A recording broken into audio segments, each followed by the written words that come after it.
What's up guys? Welcome back to the channel. Today we're going to be working back on the Civic. If you don't know, I've got a 97 Honda Civic EX. It's a D16 Y7 manual, and we pretty much just slapped the turbo on it.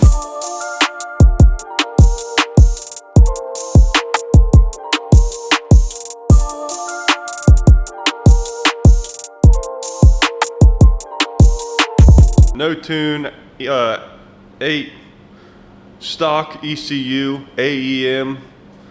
No, that don't make sense. It's just the ECU that comes with it. Stock ECU, non-tunable ECU, not chipped, nothing. We're running an FMU, old school way of tuning. Looks at vacuum and pushes more fuel pressure through your injectors. So, a lot of people hate me for it. Well, I shouldn't say hate me for it. A lot of people say I'm an idiot and because they tuned it, I need to tune it. Now, full disclosure, if the car blows up, that's fine. This is pretty much an experiment for those that want to turbo their car, but every time they get to the ECU part of the car, they just shut down. So, you're welcome. Now, I don't know why I just went on that little rant, but anyway, right now we have it's a budget build. So we have a glow shift wideband gauge in there. Now, the glow shift wideband gauge is about the same price as the AEM wideband gauge. However, the boost gauge was a lot cheaper. So I bought the glow shift boost gauge and I wanted to keep my gauges the same, so I went with a glow shift wideband gauge. Now, the wideband gauge I don't think has worked right from the beginning. It reads really weird. It'll go like all the way lean. It's just like it just goes back and forth, like, and it has no response to how I hit the gas. It's weird. I've changed around the location of the O2 sensor, the angle of the O2 sensor.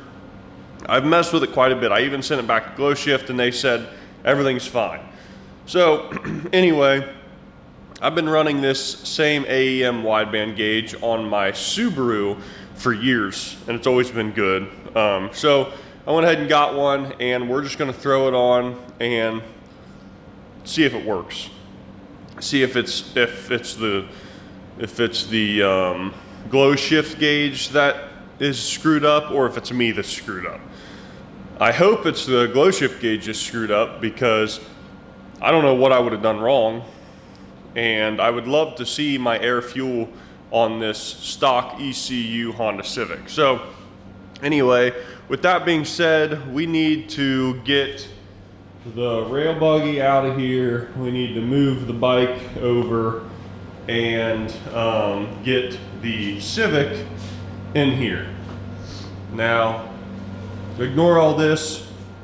This is a big iDoing head unit that we are working on installing on the truck, but I'm waiting on a different power cord from iDoing. So anyway, if you have any interest, I've got iDoing on my Civic, Subaru, and now the truck. It's a sweet head unit, so you can go check that out if you guys have any interest in that type of stuff. But let's go ahead and unbox this first, just so you guys can see what's inside, and then I'll post the link in the description below.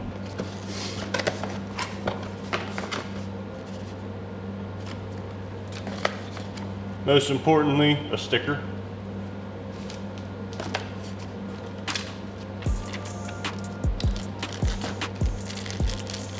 We've got a O2 bung to weld into our downpipe. We already have one, we don't need that.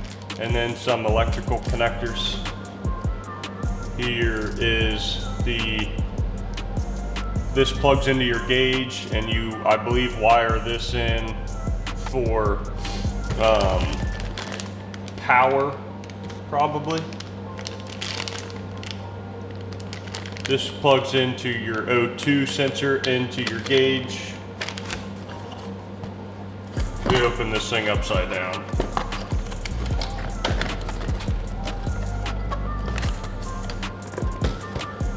Here's your O2 sensor.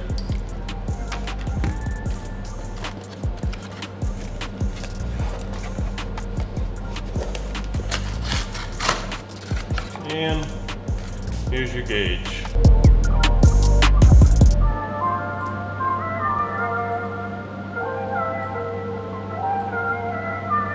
I can only assume that you guys want a cold start.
Alright guys, let's start out with removing the wideband gauge from the old one, or the O2 gauge from the old one, which you can see is right there. I've got these nice O2 sensor sockets where it's cut out. Now, if your socket is extremely tight, that'll flex and you won't be able to get it out. But it helps if you like start the car and heat things up a bit.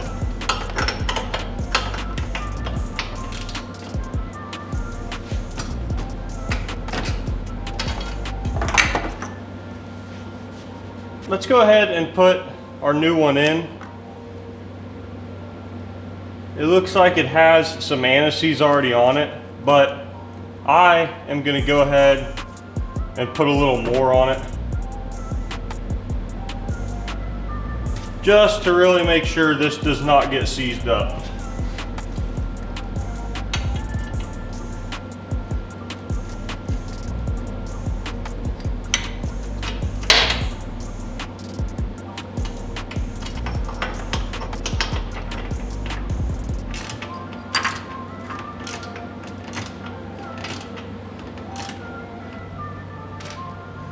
All right, now we need to remove our old wideband gauge wiring.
Okay guys, so on our new gauge, the only wires we're going to be using are the red and black. These are power and ground. All these others are like the green and black and white and black, that's for CAN bus, and these others I think might be for other like data loggers. So we don't have any of that. All we're doing is red and black, power and ground.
All right, guys, we're gonna go ahead, button up the interior here. I used the same place on my fuse panel that I used for the boost gauge and the old wideband gauge.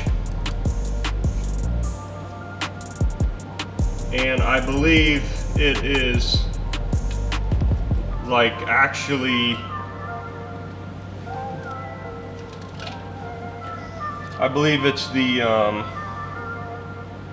radio clock, because that comes on when you turn your key on, obviously. So that's what I used, and now we're just gonna button up the interior here. Oh yeah, these are what I used. This little dongle that you can plug into your fuse panel and put a wire in. So anyway, let's go ahead, clean up the inside here, and then we're going to go to the engine bay, plug in our O2, actually let's just go plug in our O2 sensor now, and then I'll pull all the extra slack in that wire and store it up inside the car so it's not in the engine bay. So right here's our wire. I went through a hole in the firewall that's right there, and that just comes out up under the dash. So now we're just gonna route this wire through here, down and around to our O2 sensor.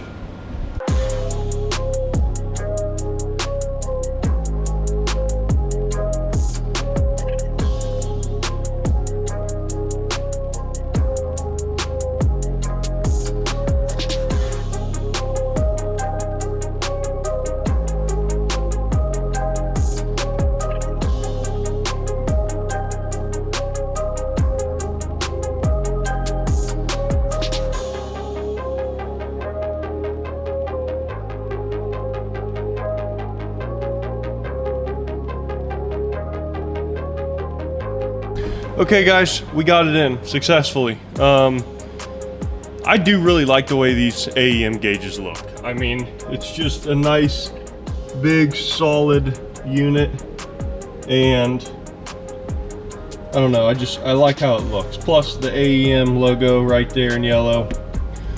Something about it, I don't know, it looks good. So anyway, let's go ahead, get the GoPro on and take a drive. Well, I guess we'll back it out and start it up first. But let's go ahead and do that. Then we're gonna take a drive and see if I was able to fix my wideband issue. All right, let's go ahead, start this up, see what happens.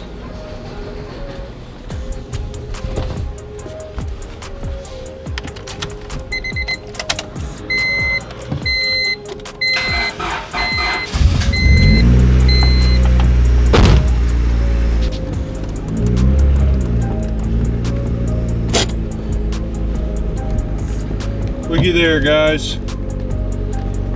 Very lean right now. Then it goes a little rich. I'm not gonna put you on the GoPro just because this is gonna be a very short drive and I don't feel like getting it out, setting it up. Just being lazy. But you can see, so just at idle, it should be 14.7 would be perfect, and it is at 15.5, so you can see that it's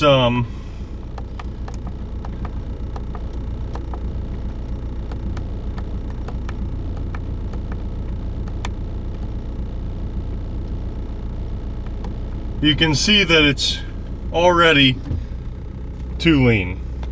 let's go down the road, do a quick pull, and see how lean it gets when we do a pull.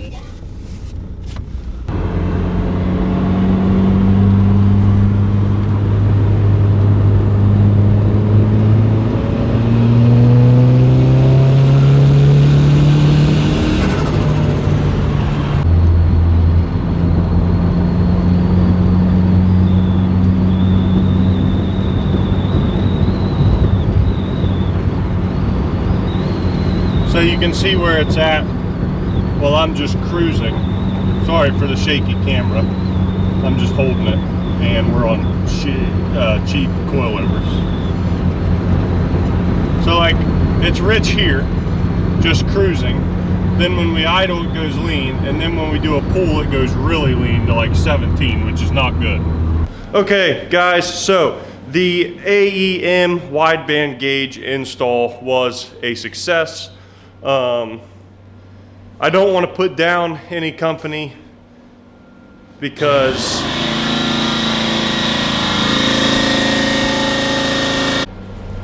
okay, like I was saying, I'm not going to put down Glow Shift. Their gauge never worked correctly for me right out of the box. It never read correctly. I don't know if maybe AEM has more precision to theirs, so maybe my car was just running so lean that it was like out of the tolerance of the Glow Shift gauge. Maybe I installed something wrong, hooked up electrically wrong. I don't know for sure, but I would highly recommend with just going with AEM. I was happy with the readings I was getting. I was not happy with the numbers I was getting, but I was happy with what the gauge was putting out, as in the precision and the accuracy, you know. So anyway, it worked. We're running very, very lean. So there's a first-hand look at, you slap a turbo on your Civic, you don't tune it, you put a FMU in there, and it's lean. So now what we can do, we can upgrade the fuel pump, and I've been told to go to Y8 injectors. So we're gonna get our hands on that stuff. Maybe I'll probably start with one. Maybe I'll start with the injectors, see how that goes. Yeah, I don't start with the injectors before the fuel pump maybe, or we'll just do both at the same time. I don't know. And then we'll experiment with that, see what our numbers look like, and go from there. But I want you guys to pay attention to this video, because if you do what I did, you're gonna be lean. And if you run it like that, you're probably gonna blow up, because you're not getting all that fuel into your cylinders, which means your cylinders are getting hot because they're dry in a sense, and that's how you crack a sleeve or your cylinder walls and just burn up, melt a piston.